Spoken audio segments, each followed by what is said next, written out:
Hello, everyone. Good afternoon. Welcome to this Open Market Consultation session event. I'm Mariana, and I'll be hosting the webinar. Today, Trygons is taking the center stage with this challenge called SprAI. So let's go and continue to meet our agenda for today. We are going to start this session with a warm welcome from Vasilis Zanidis, an Innovation Procurement Advisor from the European Innovation Council. He will set the stage for an exciting hour of innovation exploration.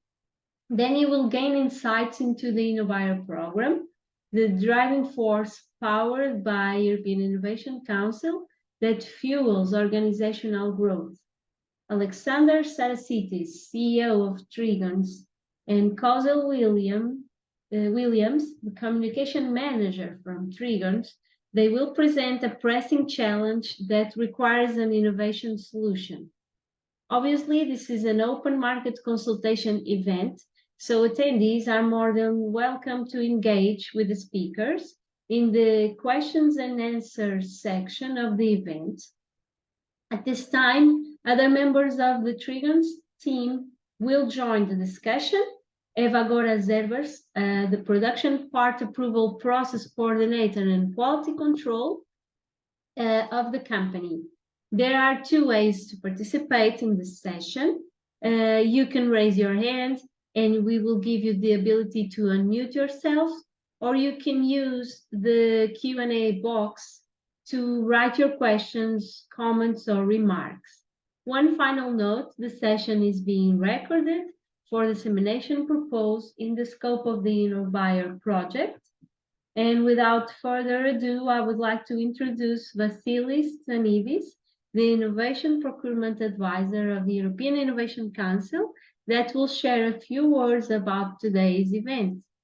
Vasilis, the floor is yours. Thank you.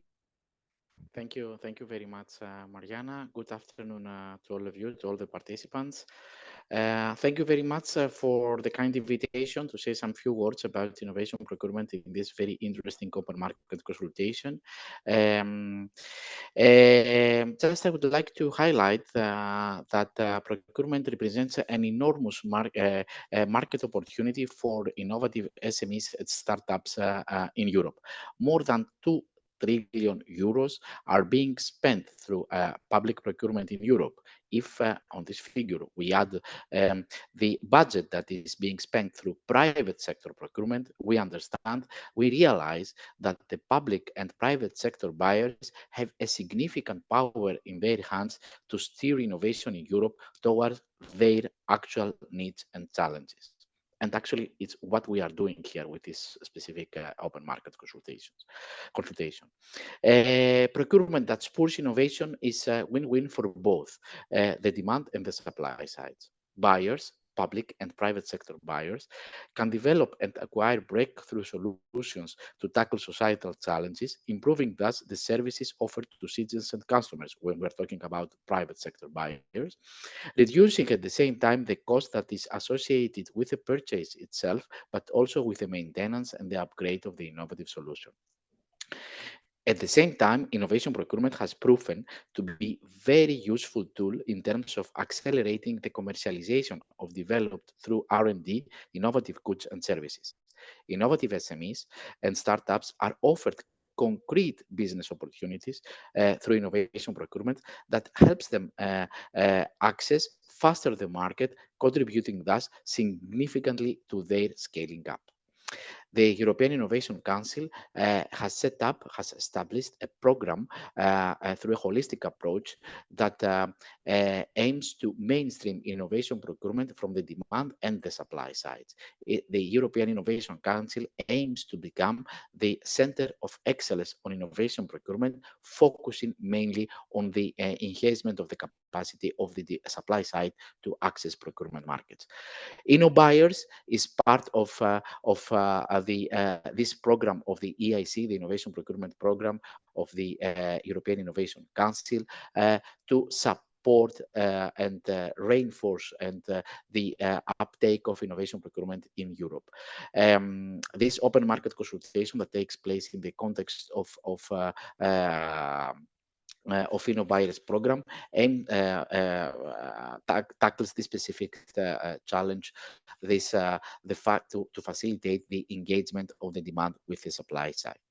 In fact, this the challenge that I mean we are discussing about is in the context of this open market consultation concerns the artificial intelligence concept that it aims to revolutionize gelcoat application by using advanced video detection to prevent blockages at the spray tip in real time. We have called this challenge SprAI challenge. Having said that, I would like to thank Trygons SA that joined forces with us with the EAC in the context of this market consultation. As said, this market consultation and InnoBuyers program is one of the activities that the European Innovation Council is deploying, is implementing in order to support innovation procurement.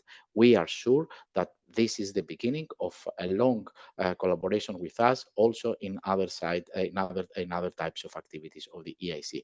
Having this said, I would like to wish you a very fruitful open market consultation with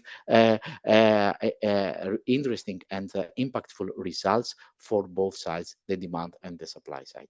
Thank you very much. Thank you, Vasilis. So in complementing the words, just a few words about the InnoBuyer program. It's a project funded by the European Commission via the European Innovation Council, as Vasilis was explaining, and it's being implemented by 3 organizations, F6S, Civita, and TIC Biomed. In a nutshell, it brings together public and private organizations that we call challengers and innovative SMEs that we call solvers to jointly co-create innovative solutions. Up until now, we've been working with a selection of 15 challengers, supporting them to improve the description of their unmet innovation needs. And we are currently in the second phase of the program, where we help challengers to connect with innovation providers, as we are doing today in this open market consultation event. So please, let's move, stay tuned, but let's move to the most interesting part of this event. I would like to introduce and give the floor to Alexander Sarasitis and Kozel Williams from Trygons that will present us their challenge. Thank you. You can now.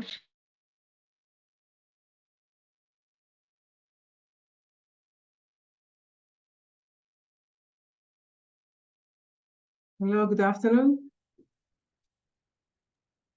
My name is Kozel Williams, and I represent Trygons.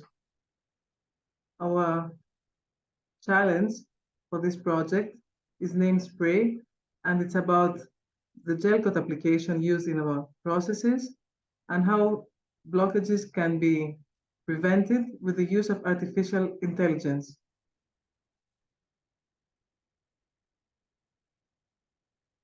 Trygons is a composite parts manufacturer located in Athens, Greece. It has started its activity historically from free diving and sports equipment. It also holds a few world records, such as free diving record and low consumption record with a boat made of carbon fiber back in 2013. Overall, we have a global reputation and recognition of our technology. Currently, we are specialized in the manufacture of large and complex reinforced plastic parts, and we also focus on mass production. We support the entire product life cycle, from design to market launch. The challenge for this project is in our SprAI application, spray gelcoat application. Here we have a brief video.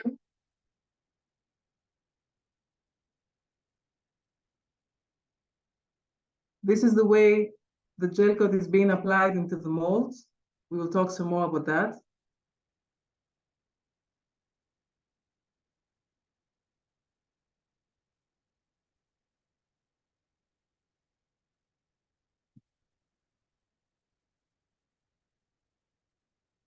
You can see also a photo of the application being done in the mold.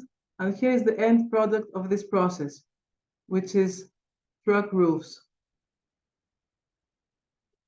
The challenges we talk about are about the difficulty to detect blockages in the spray tip due to low visibility and lack of access to it.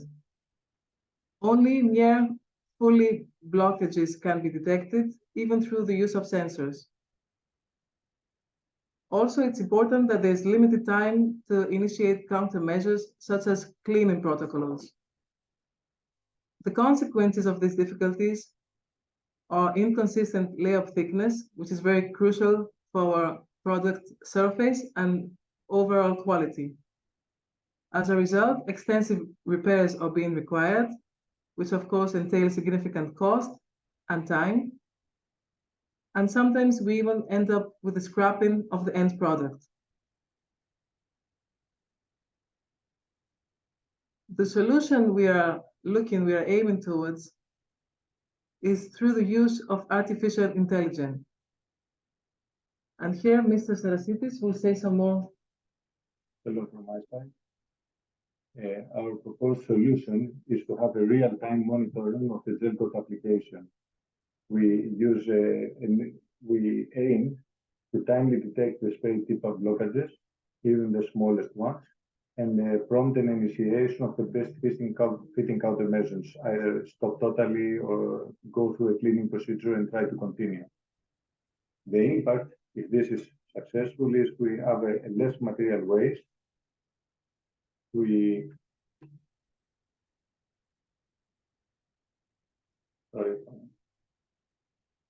reduce our economical damage, and reduce the economical cost and improve your efficiency. Of course, a lot of improvement will be in the product quality. Now, what we need and the requirements for this project is to have a video-based detection and artificial intelligence that will utilize the image recognition and real-time data analysis and counteraction initiation. The desired requirements is intuitive human-machine interface for the development, system enabling seamless interaction, and provision of timely notifications to the process expert. Of course, alternative ideas are always welcome. The actions towards the effective pilot is to acquire and install the necessary video treatment and define the optimal viewpoint of the camera through trial and error, and the development and training of the artificial intelligence image recognition model, utilizing the video data, the team's expert knowledge, and of course, validation and testing. The challenges is to acquire data and image recognition, do the gel coat mist. It's also the same challenges we have at the moment, detecting timely by a human when there's a problem. And Trygons is dedicated to support the implementation of the proposed solution and provide the necessary funding. The solution should be achieved within a year. We believe this is a totally attainable solution, and it's also economically viable. The impact of such a solution is transition to a fully robotic and unsupervised gel coating process, reduce a lot the material waste, save a lot of time and costs, increase the revenue of the company, and of course, improvements in health and safety of the employees.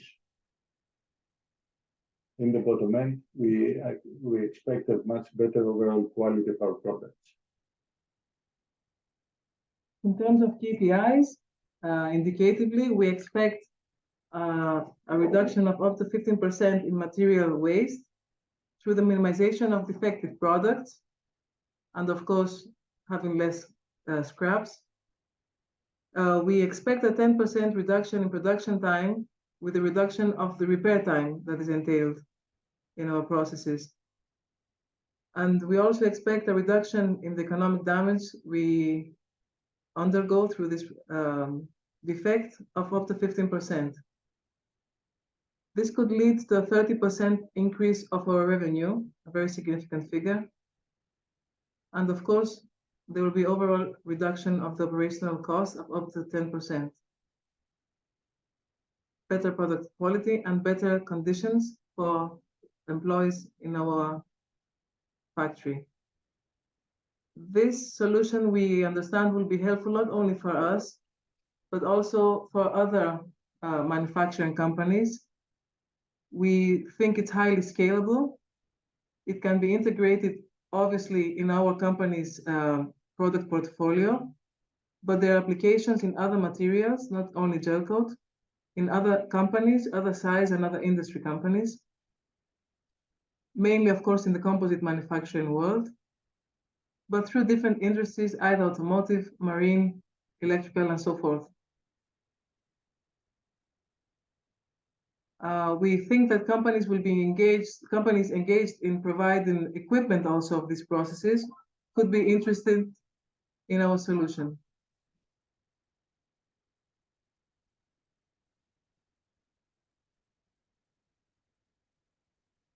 We are looking forward to finding possible solvers, and the questions that we think need to be answered are the ones we say here. So the timetable for the minimum viable product, a cost estimation of what the solution could cost, whether they see risks and challenges other than those that we have already detected, and if there is any challenge presentation that you want us to explain more. That's it from us. Thank you very much for your attention, and we are open to questions. Yeah, now it's the moment to don't be shy and ask some questions to the team, Trygons team. Thank you for this amazing presentation, very clear. Let's hope that we have some questions or comments, maybe from the audience.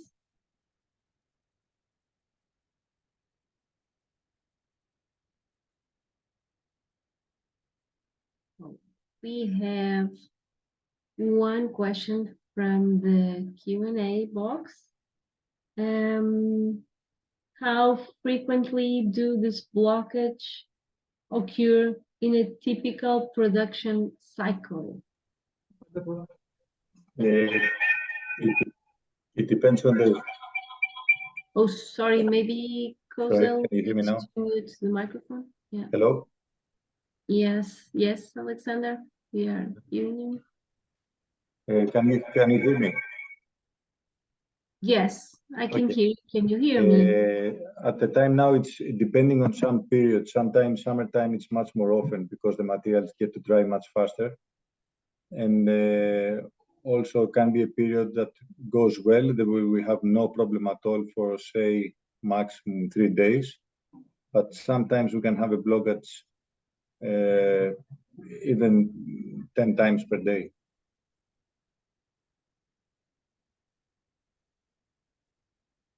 Thank you. I see if it was clear for the participant, the answer.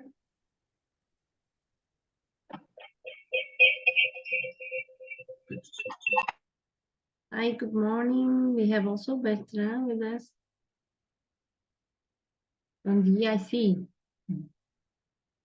Oh, and now I see another question. Let me go through the questions. So let me read it. Are there any existing solutions or technologies that have been tried to address this problem? If Alexander would like to answer. Well, you have your microphone muted. No, still muted, Alexander. No. No, try. Yeah, that's okay. What we are using now is detection by a person who just watches the pump, the spray gun. And the other thing is sometimes what we also want to put in parallel, they do it by sensors looking at the flow of the material. But this is not totally effective. You can still have a lot of paint coming out, but the spray pattern is not uniform. You can have the spray pattern coming sideways or some partial blockage. This is also what happens more often. So this we cannot detect. Sometimes the flow is exactly the same, but the pattern is wrong. And because the whole pattern in spraying is inside the mist, you cannot see it by any kind of other sensor. Oh, great. Thank you. Very technical. Wise. Oh, and we have another question. Let me go and read it. What are the specific criteria for determining the correctness of the spray pattern? Yes, the spray pattern is a flat shape of the spray. It's not coming around. It's like a straight line like you saw on the video coming out in painting. And any kind of non-uniform spray pattern is straight visible. You can see either a thicker part and not the same color everywhere. You don't see a uniform color being applied on the mold. You can see some place being thicker. But it can be in any place. That's why usual sensors cannot do anything. Even an experienced eye watching it won't have 100% success. Thank you. And, well, another question, very interesting, is what is the expected response time for the artificial intelligence system to detect a blockage and initiate countermeasures? I believe after some time, if it's trained enough, it can be instant. Because it will be watching very close. It's a computer, it's always awake. So I believe after some time, it will be very, very fast. And when I talk instant, for what we want, if it's below a second, it's more than perfect. Great. Thank you.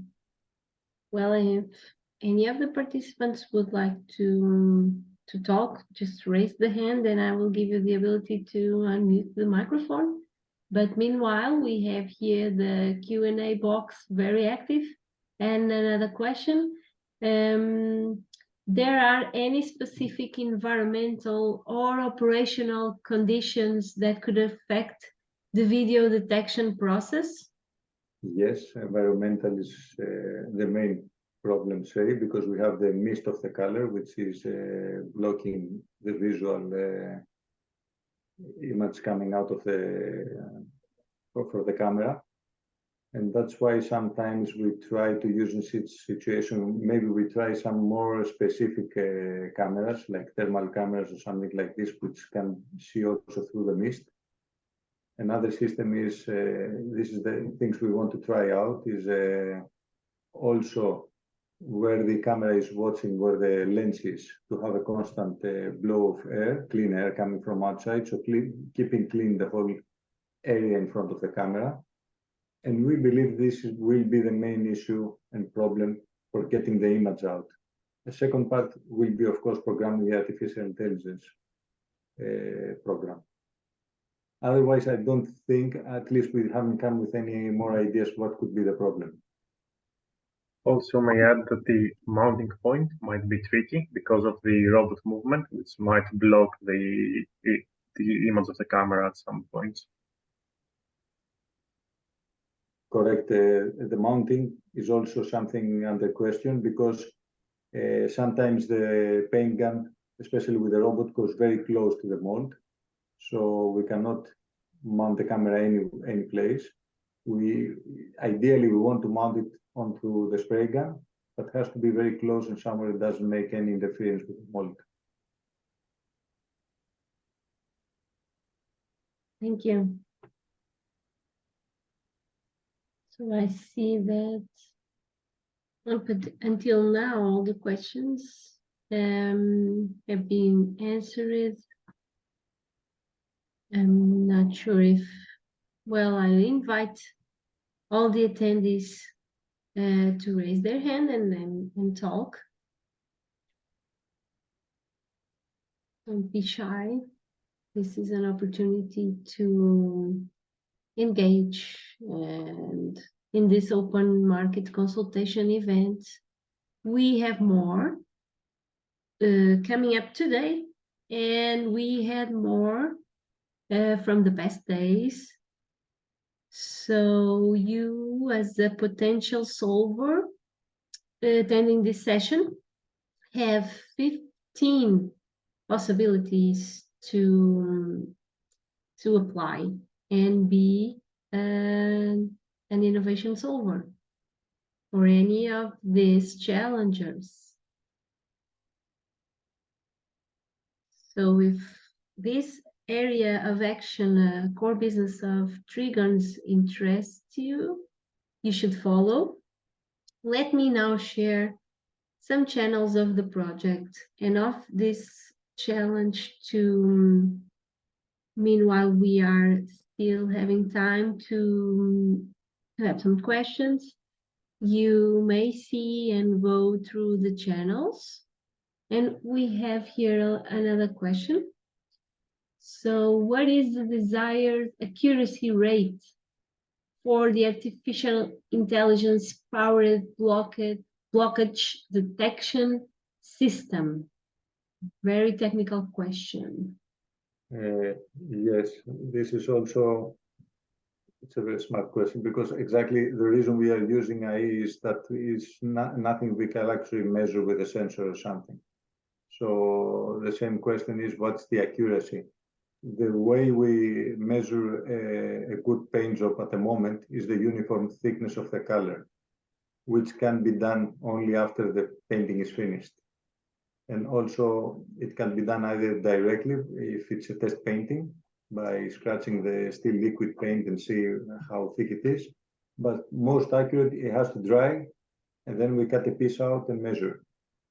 There's also some special tools that can measure the result, but not so easy with gelcoat, it's too thick. So yes, it's difficult, but one thing that is very obvious is when a painting went wrong. This can be seen very easy, and sometimes just by putting light on the back, we can see if the final product has a uniform light going through, or you can see the lines of the wrong thickness. That's it. Thank you. Well, it's good if someone from the audience would like to talk, because we are seeing that some of the attendees are being very specific in the questions in terms of the technical features. So it may be a good discussion to unmute the microphone. Don't be shy. So Anna from Civita, do you see any potential question that has not been covered until the moment? I was wondering if when you're thinking about the potential solver, what will be the selling points? I mean, what would be the most important aspect of the either solution or the application that would be that would caught your attention or be a key decision point? If you mean what's the selling point of this product, especially with gelcoat, because we are referring to painting in general, so anybody using a spray gun automated usually would be interested, but in gelcoat, where we know the area, the damages of any company having due to this process are very big. So just telling them that we are painting continuously for, say, a month without an issue would be enough for somebody having this particular machine running. It's it will be unbelievable for them. I mean, something that we would dream of, and that's why also we as a company, although we are so small, we are willing to invest in something like this. So I believe just mentioning a problematic-free running of the machine for over a month, which is very important with a system like this, is good enough.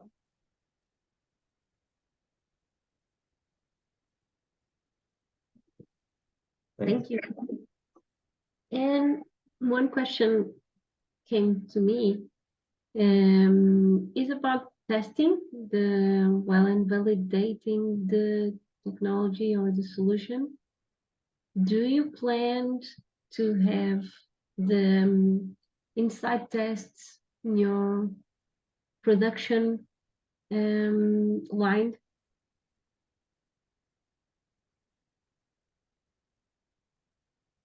So the question, you mean if we are going to test the results here in the company?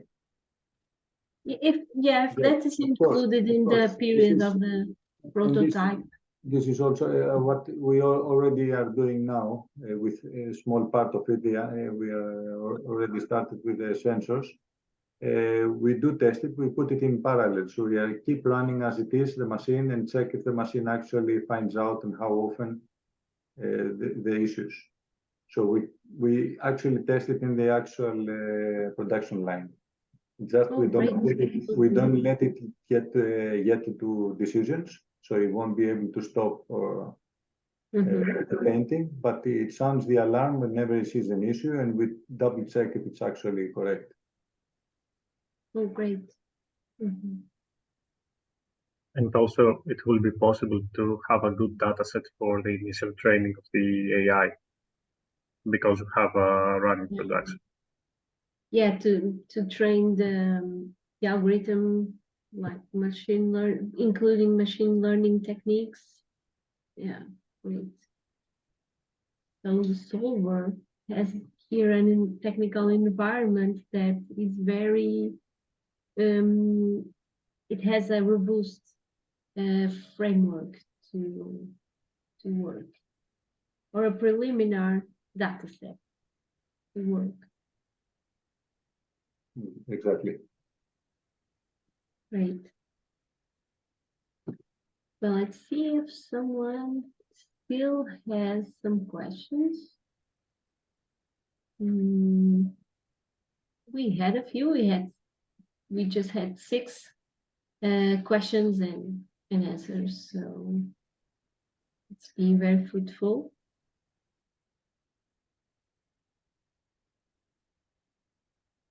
And we are almost reaching the end, but we still have time. 25 minutes more or less.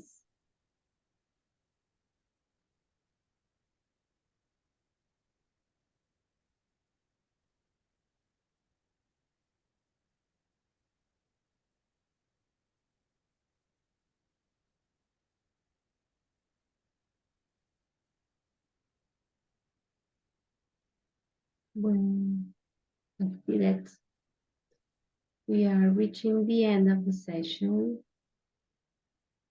So now it's the time for me to thank you all the participants, all the speakers that were here today. Thank you, and let me share a few reminders. We can continue this conversation on the discussion page of the event that I've posted here in the chat box. We invite you to follow the InnoBuyer news and subscribe the newsletter to stay tuned with the upcoming call for solvers for this challenge and the other ones that we have been promoting during these days. And so thank you for joining us today. I hope you have all a nice day and hope to meet you again.